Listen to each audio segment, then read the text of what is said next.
Welcome to Dylan's OO9 build, episode 9. As you can see, I've been playing trains. Well, you just have to sometimes. That's what it's all about, isn't it? Having fun. In this episode though, I'll be adding Scenics around the old chapel, and I'll be showing you how to make a cheap, detailed hedge. Originally, I was going to have a retaining wall below the chapel towards the goods yard and around Stoney's workshop. But I decided there would be too many walls, making it look all the same. So instead, I decided to add a rock face, as you can see I'm doing now. Firstly, I'm adding the newspaper base like in episode 6. Once that had dried, I'm adding filler, but I'm not spreading it smooth because I want a rough, rocky texture. This is looking how I wanted it to look. I decided I wanted to be proactive whilst waiting for the filler to dry. So, what I did was I added the retaining walls at the side of the old chapel.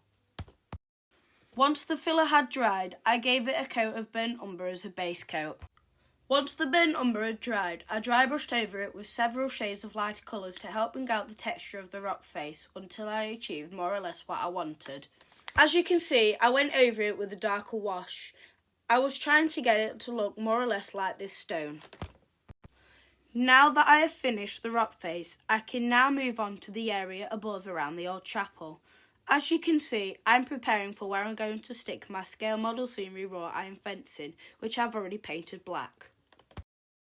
I'm going to be adding static grass to the area, so I've placed cocktail sticks in the fence holes so they don't get filled with glue and static grass.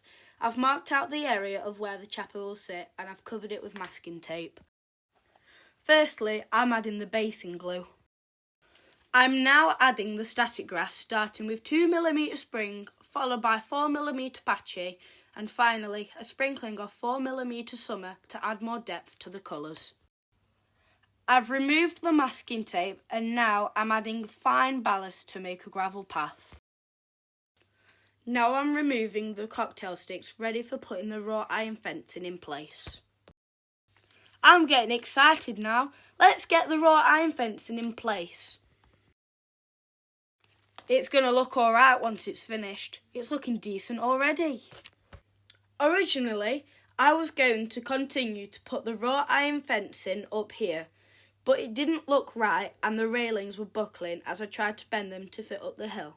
So I decided to use a hedge, but I didn't have a hedge, so I decided to make one myself. I'm going to make my hedge out of green scouring pads cut to size. I would say to cut to about 2 centimetres or 20mm, they're both the same to me, or even 3/4 of an inch at a push. Good grief, who made these so tough? Or do I just need new scissors? There we go. Once cut, I painted the bottom quarter brown to look like the bottom part of the hedge. Once the paint was dry, I painted the rest of the scouring pad with PVA glue.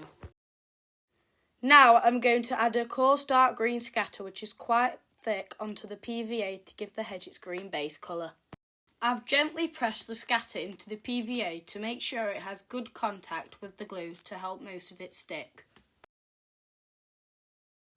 Once the PVA had dried, I sprayed cheap extra strong hold hairspray to act like an adhesive to hold the fine lighter scatter.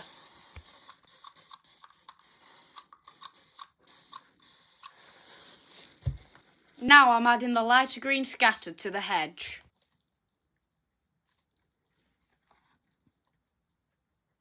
That's starting to look a lot better now, don't you think?